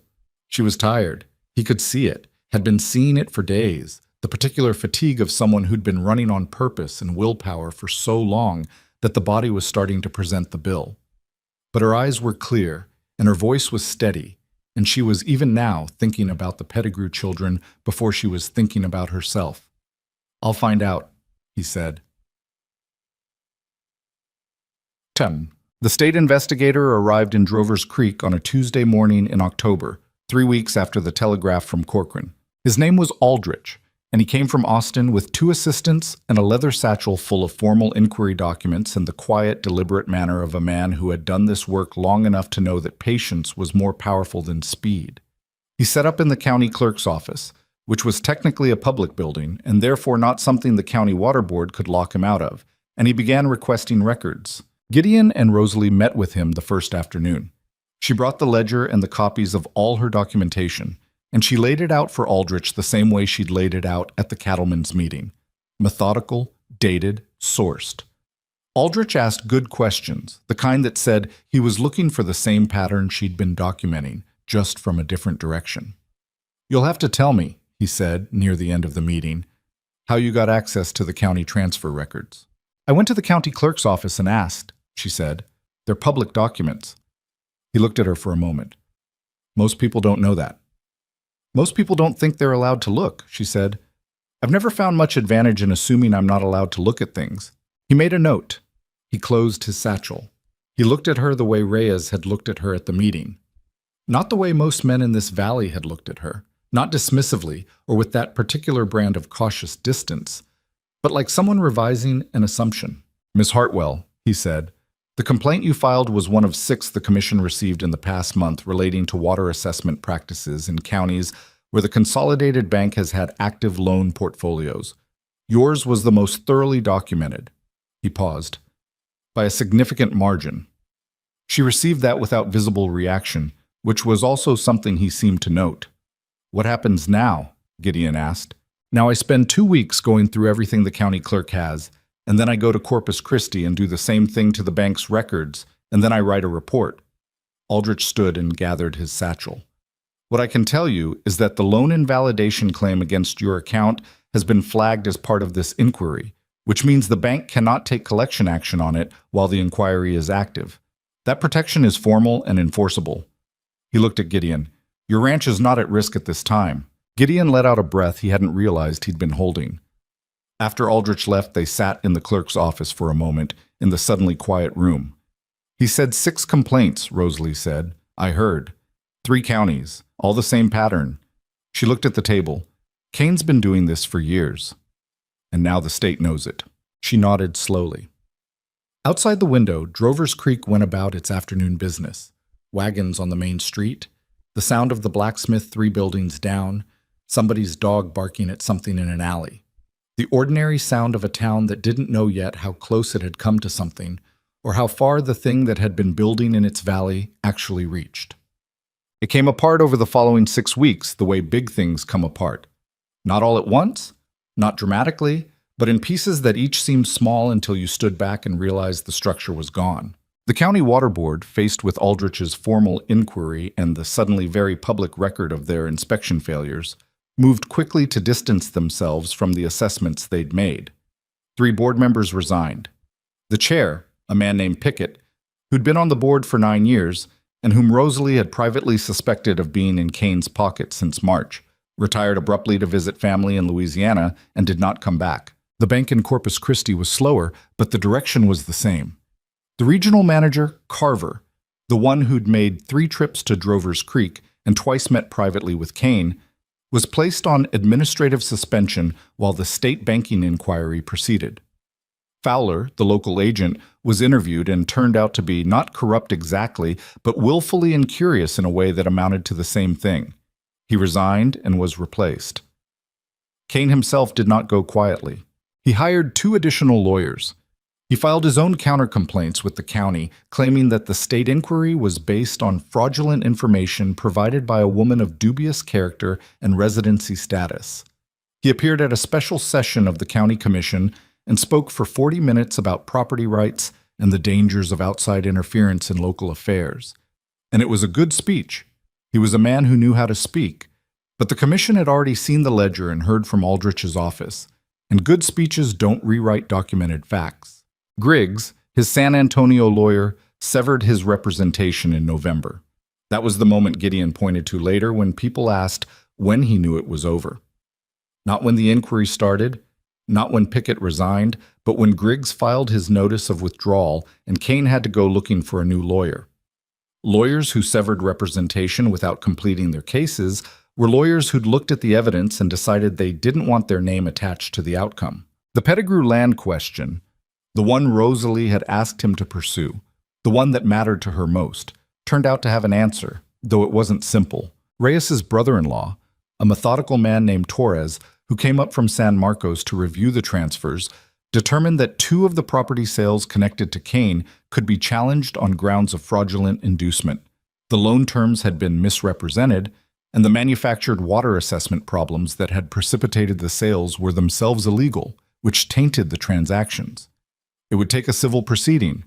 It would take time and money that the affected families didn't have. Gideon and Rosalie talked about that one evening in November, when the air had finally cooled enough to sit outside without the heat pressing down on everything. "The legal costs," she said. "Yes, I've been thinking about the Cattlemen's Association." She had her hands wrapped around a coffee cup. "If the ranchers who benefited from the inquiry, the ones whose assessments were corrected, whose debts were reduced, if they contributed to a legal fund for the families who actually lost land, even a small amount each, it would add up."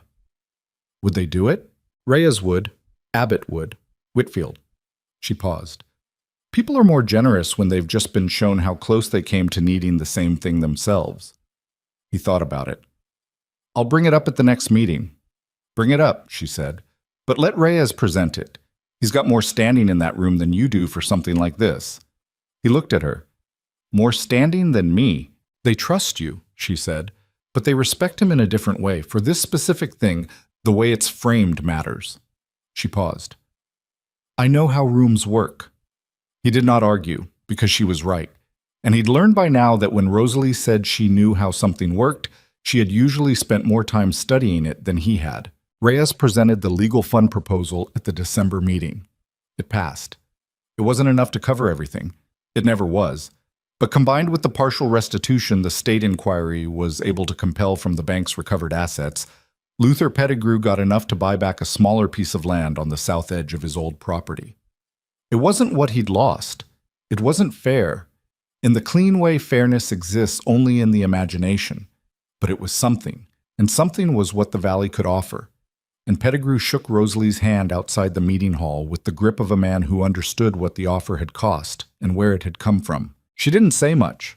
She didn't need to. Kane left the county in January. He didn't announce it. He simply stopped appearing, and then word came through that his remaining properties were being managed by a holding company out of Houston, and that he himself had relocated. Nobody knew exactly where. Nobody went looking. The valley didn't celebrate exactly. That wasn't the temperament of the place, but there was a quality to the winter that year that was different from the one before. Something that had been wound tight had loosened, and people moved through their days with slightly less of the hunched shoulder watchfulness that drought and debt and a particular kind of fear had put into them. At the first cattlemen's meeting of the new year, the association voted to establish a formal water rights compact, a binding agreement among member ranches that prevented any single landowner from acquiring majority control of the creek system's upper access points. It was Torres's legal framework largely, with amendments suggested by Rosalie that Torres later told Gideon were better than his original draft. She wasn't at that meeting. She'd stayed home with a winter cold that she was annoyed about, and that Gideon had been quietly relieved to have as an excuse to make her rest for 2 days, which was approximately the only circumstance under which she would. He came home and told her about the compact. She was sitting up in bed with the ledger open on her knees, which was not resting, but he'd learned to pick his arguments. "The upper access restriction," she said. "Did they include the spring-fed sources, or only the creek tributaries?" "Both, I made sure." She looked at him over the ledger. "Good," she said. "That's the right way to do it." He leaned against the doorframe. Outside the window, the January light was thin and flat, the kind of winter light that made the land look like it was resting. Not dead, just down low, waiting for spring. "The compact's named," he said. She looked up. "They're calling it the Hartwell Water Compact." He watched her face. Colquitt proposed it. Reyes seconded. Nobody objected. She was quiet for a moment. Something moved through her expression that she didn't quite manage to keep off her face. Not pride, exactly. Something older and quieter than pride. "They didn't have to do that," she said. "No," he agreed. "They wanted to." She looked back down at the ledger. He could see her blinking more than usual, which was as much as she was going to give him on the subject. "It's a good name for a water compact," she said after a moment.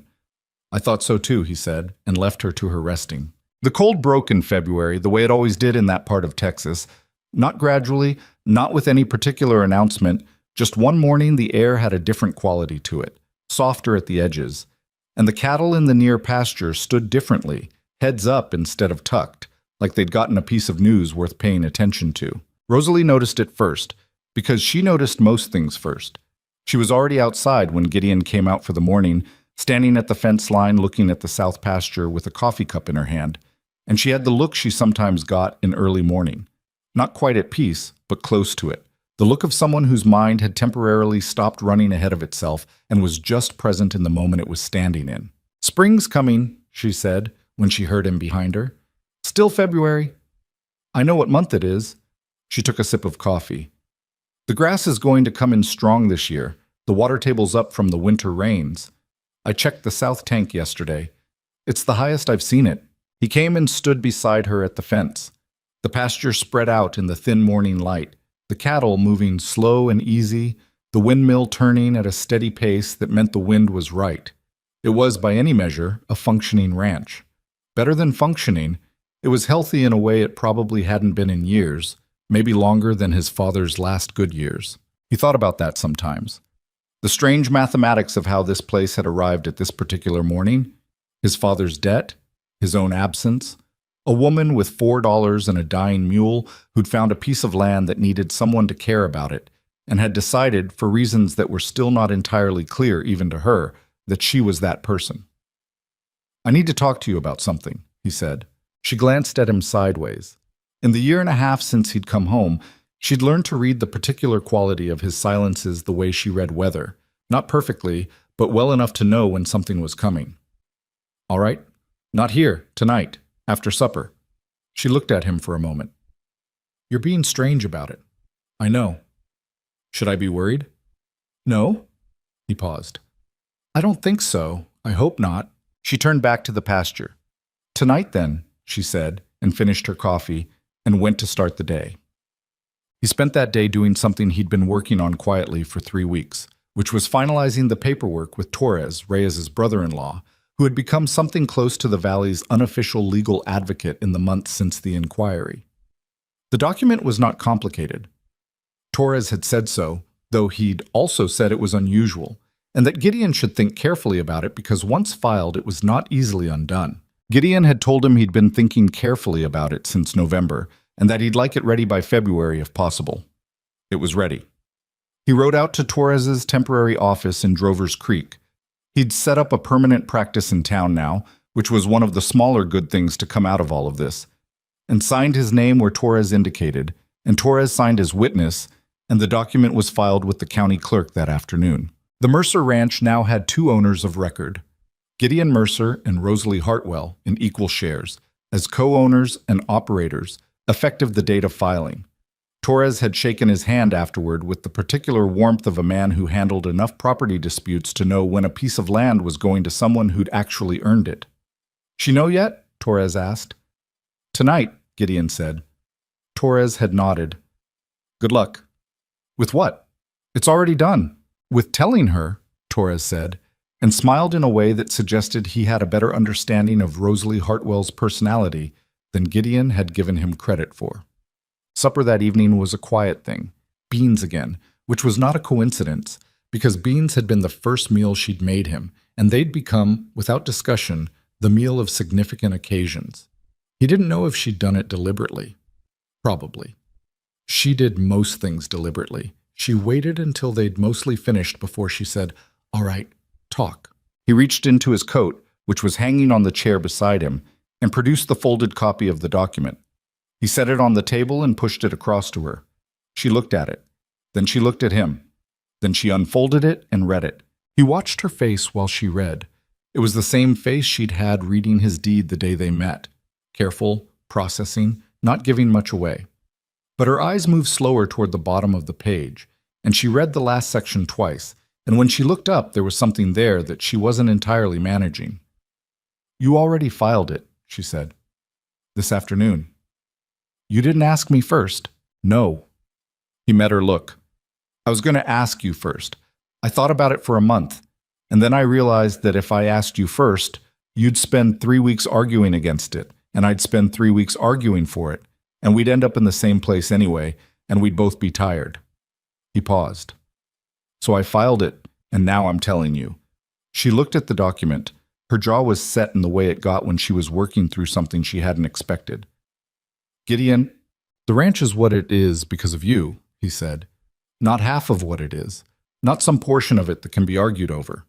The cattle numbers, the water system, the repaired fences, the debt that didn't swallow us, the legal compact that protects every rancher in this valley. All of it starts with you showing up here with a mule and $4 and deciding this land was worth saving." He kept his voice even.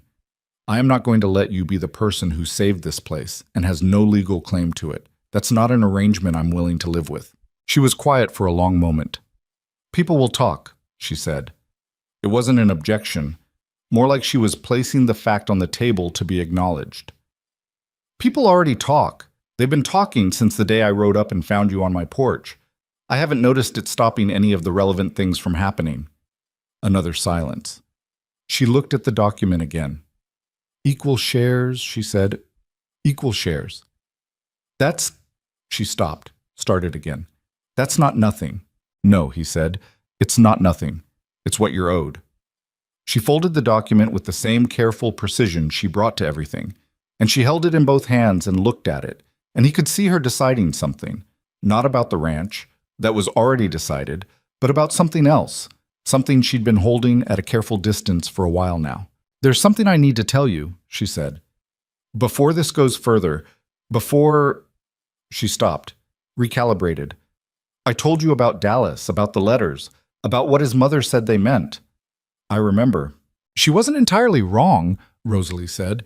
"She said it directly, without performance, the way she said everything that mattered. I was young, and there was a friendship that was more than a friendship, and it was a long time ago, and I'm not the same person I was then. But I'm not someone who is simple, Gideon. I'm not someone whose history is clean and easy and what people expect." She looked at him. "I need you to know that. About me. All of it. Before you—" "I know it," he said. She paused. "I just told you. You told me in October," he said. "On the porch. The night you explained about the letters. You were more specific about it than you might remember." He looked at her steadily. "It didn't change anything for me then. It doesn't change anything now. I don't need your history to be simple. I need it to be yours, and I need you to be honest about it, and you've been honest about it from the first night." He paused. "That's more than most people manage." She was looking at him in a way she didn't often look at people, directly, without the careful management, like she'd taken a layer off and was letting the weather touch her. "You're not what I expected," she said. It was what she'd said to him on the first real night they'd talked, and she said it now with the same tone, but it meant something different because there was more behind it. "You said that before," he said. "It keeps being true." He reached into his coat again. He put the second thing on the table. It was not a ring. It was a land survey. The official survey of the South 40, the parcel with the independent spring, the one Rosalie had identified in her notes as the most strategically significant piece of the property. Torres had prepared a separate deed for it, an addendum to the co-ownership document that legally designated it as held in Rosalie's name specifically in recognition of her identification and preservation of its value. She looked at it. "That's the spring parcel," she said. "You found it. You understood what it meant. You protected it." He looked at her across the table. "It's yours. Not ours. Yours." She pressed her lips together. She was not a woman who cried easily or often. He knew that well enough by now, but there was a brightness in her eyes that she blinked against twice. "This is a lot of paperwork for one evening," she said, which was her way of managing the moment, and he let her have it. "I have one more thing," he said, "and this one you can actually say no to." She looked up. He was not a man who was good at speeches. He'd proven that at the cattlemen's meeting. The words he'd said there had been true, but they'd been rough, unpolished, the kind of thing that lands because it means something and not because it was crafted. He'd thought about how to say this next part for weeks, and every version he'd rehearsed had sounded either too formal or too casual, and he'd finally decided to say it the way he said everything that actually mattered to him, which was plainly, "I'm not asking you to marry me because you need protecting," he said. "You've demonstrated comprehensively that you don't. I'm not asking because it would be convenient or because it would settle what people say about the living arrangements, though I'll admit both of those things have crossed my mind." He paused. "I'm asking because this ranch is better with you in it, and my days are better with you in them, and I've watched you work and think and fight for something larger than yourself for a year and a half, and I would like, if you're willing, to spend the rest of my life watching that." He looked at her. "Not beside you the way an employer stands beside an employee, the way a partner stands beside a partner, which is what you already are, legally, as of this afternoon. So really I'm asking something that the paperwork has already handled. I'm just asking for the part of it the paperwork can't cover." She was very still. "That was not a simple question," she said. "No," he agreed.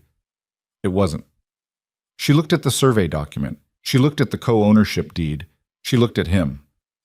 "I have conditions," she said. He almost laughed. "Of course you do. I keep the ledger system. All ranch accounts run through me. I've seen what happens when financial records aren't kept properly, and I'm not living through that again." "Agreed." "I'm not changing my name." He blinked. "All right. Rosalie Hartwell is on a legal document now. It's on a water compact. I'm not disappearing into someone else's name after working this hard to have my own mean something." He thought about that for a moment. It was not a thing he'd anticipated, but the more he sat with it, the more he found he didn't actually have a strong feeling about it. "Hartwell Mercer," he said, hyphenated, "if you want something that connects the names." She considered it. "That works. Anything else?" "The spring parcel stays in my name alone, even after." "It was always going to." She nodded. She looked at him across the table, across the two documents and the remnants of supper and the lantern light that was throwing warm shadows up the kitchen walls. And she looked like someone who had traveled a very long distance and arrived somewhere she hadn't planned on but found, upon arrival, that it was better than anywhere she'd planned to go. "Yes," she said. "Yes to the conditions or yes to the question?" "Both," she said. "Obviously both."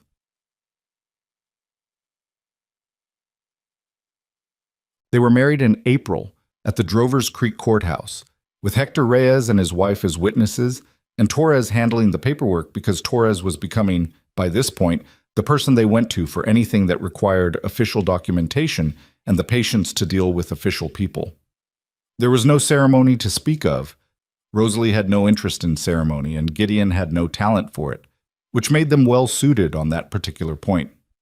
They signed what needed signing, shook Torres's hand, nodded at the clerk, and walked out into the April sunshine as whatever they now were. Reyes's wife, a small decisive woman named Clara, who had taken a strong liking to Rosalie and expressed it by feeding her whenever she had the opportunity, had arranged a small supper at the Reyes place that evening.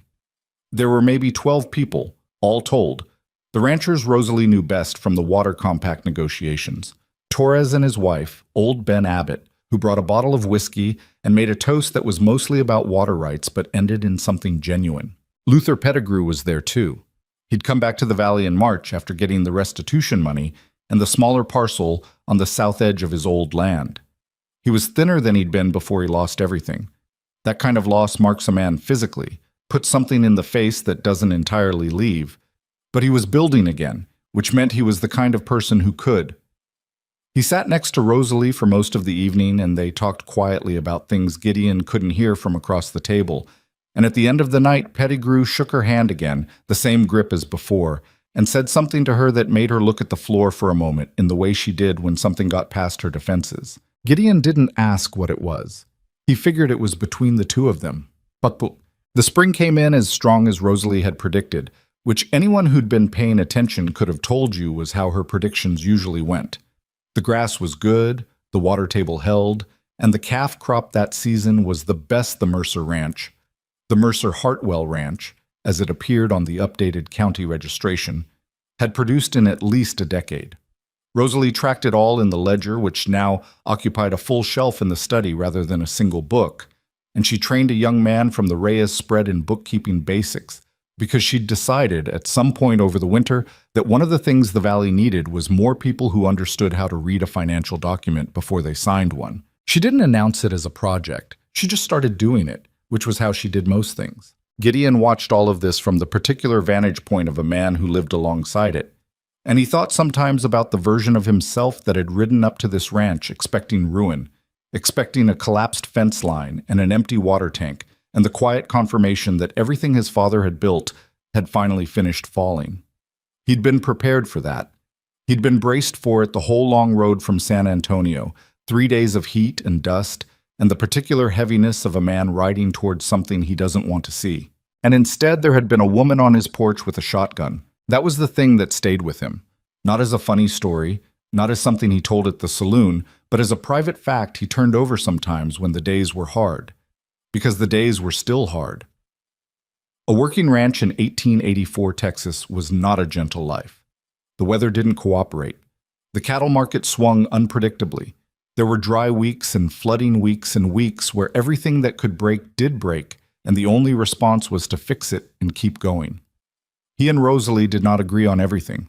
They argued about money and about timing, and occasionally about the right way to handle a difficult animal, and she was stubborn in a way that was sometimes infuriating and almost always correct, and he was impatient in ways she called him on directly and without softening. None of that was a surprise. They'd been two people living in close proximity for a year and a half before they were married, and they'd had a fair picture of each other's flaws by the time they made anything official. Marriage didn't erase the flaws. It just meant there was less pretending about them. What it also meant was that there was someone to share the weight of the hard weeks with, and that turned out to matter more than either of them had expected, given that they'd both spent significant portions of their lives managing weight alone and had concluded independently that they were fine at it. They were. But fine at it alone and better at it together were different conditions, and they both arrived at that understanding in their own time, without making a production of it. In September of 1884, a letter arrived from the Texas State Land Commission. Aldrich had written it personally, which was unusual enough that Rosalie opened it standing in the yard instead of waiting to go inside. She read it once, and then she read it again, and then she handed it to Gideon without saying anything. The inquiry had concluded. The findings had been filed with the State Attorney General's office. The full report documented a coordinated scheme across 4 counties involving the Consolidated Bank of Corpus Christi, the county water boards, and a network of land acquisitions totaling more than 80,000 acres over 5 years. 3 bank officials had entered into agreements with state investigators in exchange for cooperation. Randall Griggs, the San Antonio lawyer, had surrendered his law license and was facing civil proceedings. The holding company that had assumed Kane's Texas properties after his departure had been named in the state's civil action and was unlikely to prevail. Thaddeus Kane himself had been located in Missouri and served with a civil judgment. Whether the judgment could be collected was a matter for other people's courts now. The last paragraph of Aldrich's letter was addressed specifically to Rosalie. It said that the documentation she had provided to the commission had been described by the Attorney General's office as the most comprehensive body of privately compiled evidence submitted in support of a state land inquiry in the Commission's recent history, and that her contributions had been formally noted in the Commission's official record. Gideon read that paragraph twice. Rosalie had walked to the fence line while he was reading, coffee cup in hand, looking at the south pasture. He went and stood beside her. "Formally noted," he said. In the official record." "I heard you read it." He looked at the side of her face. She was watching the cattle the way she always watched them. Attentive, assessing, seeing things about their weight and movement that he still sometimes missed. "How does that feel?" he said. She was quiet for a moment. "It feels like it should have happened faster," she said. "There are still families who lost more than they got back. The Corbins haven't come back to the valley. I don't think they will. She paused. And I think about whether, if I'd been a man, or if I'd had a name here, or if the situation had been different in ways that had nothing to do with the evidence, I think about whether it would have moved faster, whether those families would still have their land. He didn't argue with it because it was probably true, and she deserved to say it. But, she said after a moment, but it moved, and the record is there, and the water compact is there. And the next person who tries something like what Cain tried is going to find a valley that knows what to look for and knows how to look. She glanced at him. That matters. The fact that it wasn't perfect doesn't mean it doesn't matter. He looked out at the pasture. The cattle were moving easy in the September morning, the light coming flat and golden across the grass, the windmill turning in the same steady way it had been turning since she'd repaired it nearly 2 years ago. You know what I think about sometimes? He said. Tell me. The day I rode up, coming up the road and seeing the fences fixed and the cattle fat and the windmill running, I thought the heat was doing something to my eyes. He paused. I'd spent 3 days on the road convinced I was coming home to a disaster, and instead the place was better than I'd left it, and I didn't know why. I didn't understand it yet. He looked at her. I understand it now, but I think about what would have happened if I'd come home to what I expected, if the bank had moved on it 6 months earlier, if you hadn't found it. He didn't finish the thought, because the end of it was a version of things that hadn't happened and he had no way to inhabit it. I needed somewhere to be, she said, which was what she'd said on the first night, and she said it with the same simplicity, but it carried more weight now, or maybe he just understood the weight better. I know, he said.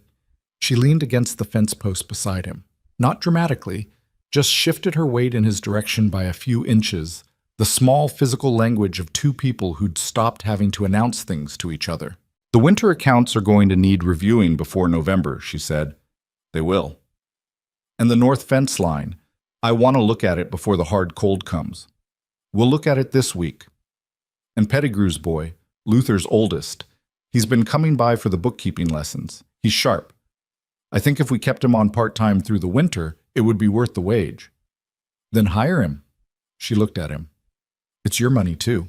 It's ranch money, he said. You run the accounts. If you think it's worth it, it's worth it. She held that for a moment, the simple, ordinary fact of being trusted with something which was not a thing she'd had in abundance in her life and which she'd learned over the past year to receive without deflecting. All right, she said. The morning settled around them.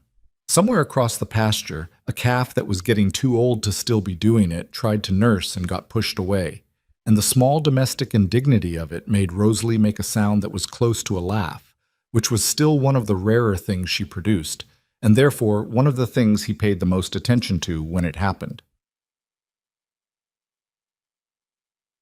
There's a thing that people say about the frontier, that it takes everything from you, that it is hard and indifferent, and that the only ones who survive it are the ones who are harder than the land.